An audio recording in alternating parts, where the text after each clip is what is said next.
that part of you who keeps relapsing isn't evil.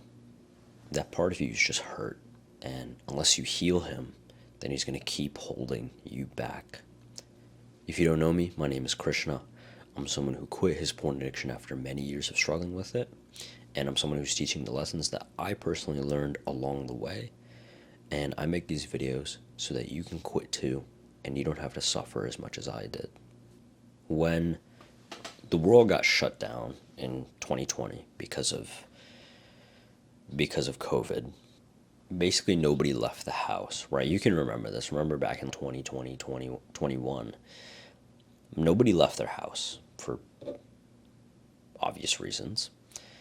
And for me, that just made what I was going through at the time worse. Because before then, I would have a very, very specific routine when it came to basically just my day and also my addictions as well. But every single day before then, the person who I was afraid of the most, my father, he would come home at maybe 5 p.m., 6 p.m., maybe 7 p.m. And that's when my actual routine would start, if that makes any sense. I would just stop whatever I was doing, whether I was in the living room, whatever. I would run to either my room or the toilet, and I kind of just sit there until I knew he was gone and it was safe to get out of that area. Now, you might be asking, why are you afraid of your father? Why are you afraid of all this? All throughout the period when I was very, very young, and even into my teen years as well, there was a lot of physical abuse, emotional abuse, mental abuse, and stuff like that. So I can remember one specific instance when I was sitting with my mom watching a movie. I don't remember how old I was. I think I was pretty young. I was maybe 10 years old. And I mean, again, this is just one specific instance, but this is one that sticks in my mind pretty clearly. And I was sitting down with her. I was watching a movie, and my dad comes home. It's 5, 6 p.m. And so he says hi to everybody. He says hi to my brother who's sitting in the next room. He says hi to my mom. He says hi to me. And so he's walking around talking about his day or something like that. And then I think I say something very slightly rude, slightly disrespectful to him, which when a 10-year-old says something disrespectful or rude to you, what are you going to do? You're probably going to fire back, you know what I mean? You're probably going to be like, you might be disrespectful back, or you might, if it was really bad, you might say, hey, please don't say that. That's not a nice thing to say. It's not a polite thing to say and whatnot. My father instead got really angry, really, really angry. He ran over to me. He picked me up I was 10 years old. I didn't even weigh that much. And my dad was way stronger and way bigger than me. He picked me up by my shirt, and he just threw me against the wall and started basically just wailing on me, just punching me, kicking me, throwing me everywhere. And I remember when that was happening, it was kind of, I kind of just like froze. You know what I mean? Because like there's four, I guess, like big responses to like a stressful stimulus like that. There's fight, flight, freeze, and there's fawn. So fight obviously is like if somebody fights you, you fight back. If flight is obviously if somebody hits you, you just run away. Fawn, which is like, fawn is kind of weird because like if somebody is like hitting you or if somebody is hurting you in some way, you basically you basically help whoever is hurting you hurt you more. And then there's freeze, which was the one for me. And freeze, it's in the name. It just speaks for itself. You know, you kind of just stand there and you start to disassociate your brain from whatever is going on.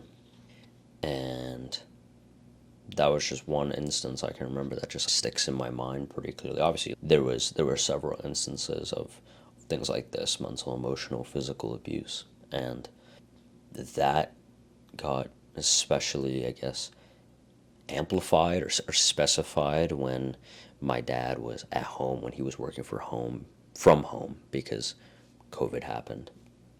And I can remember this one specific instance where I was in the middle of class, right? Because we had online classes, right, on like Google Meets and whatnot. I can remember being in the middle of class, and my math teacher is talking about some basically just random stuff. Talking about like algebra 1, right? So it's not that complicated, but again, I was in 8th grade, and I was retarded. So, and then I remember just on the Google Meet call, we all had our cameras on, and I pull out my phone. I'm slightly nervous to do this. My heart's kind of beating a little bit because my mom is directly next to me. Because think about this. There's the room that I was in, right, like the computer room with all my setup for school and everything like that, and there was just this little curtain in the doorway, and next to that curtain, my mom was in the kitchen, she was cooking and whatnot. I pull out my phone.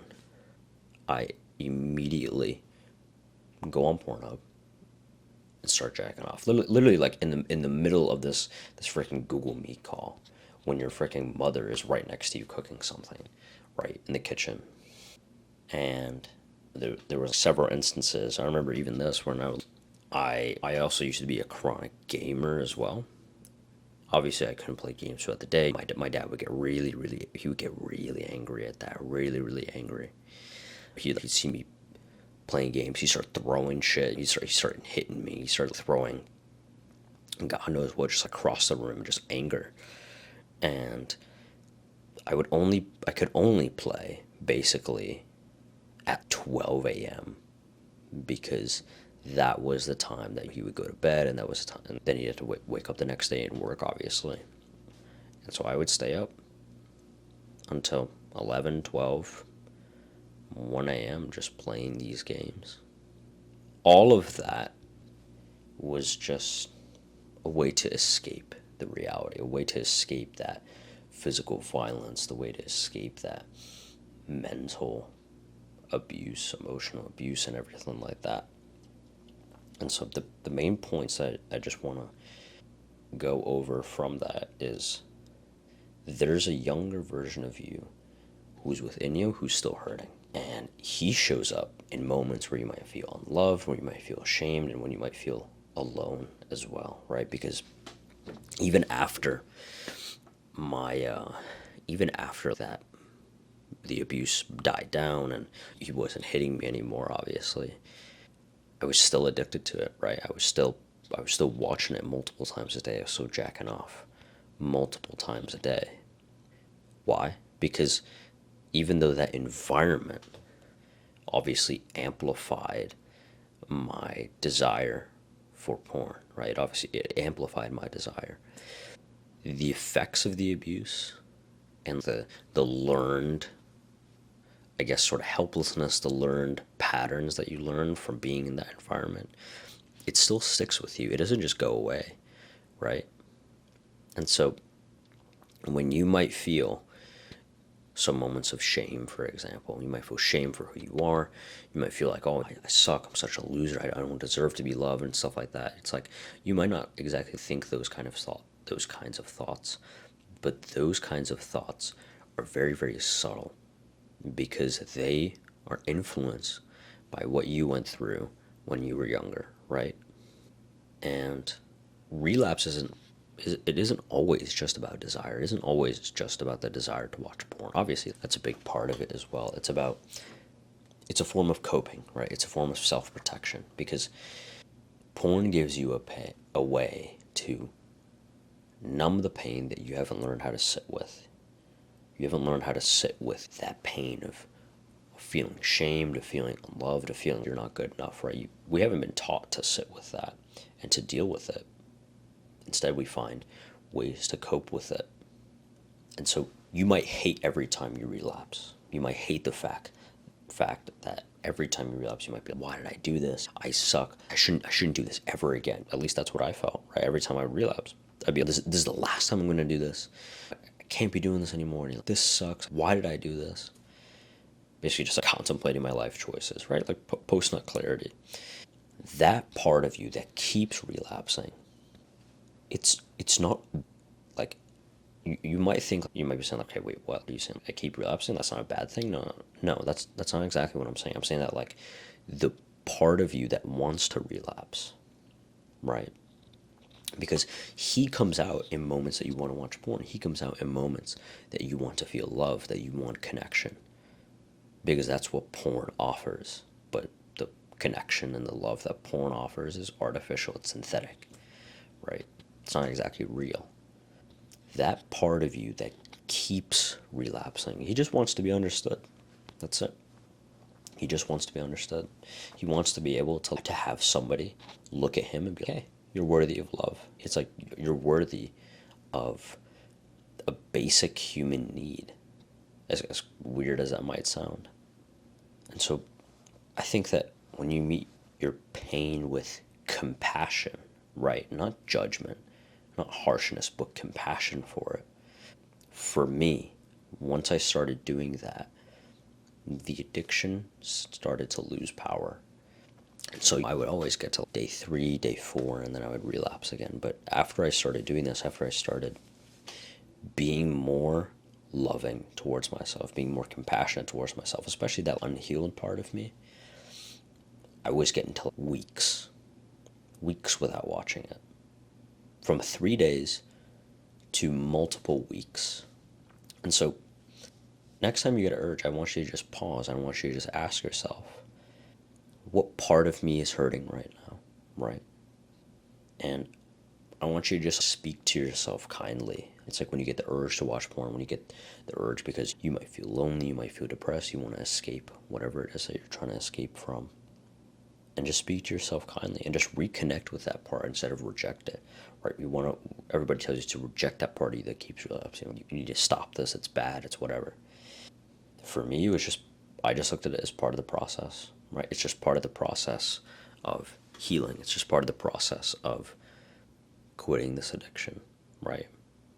So if you want to learn the step-by-step system that I used to actually start healing my trauma and start quitting this porn addiction, literally the step-by-step system, then you can go and you can click the school link in the description down below. I hope this video helped you, brother. Take care.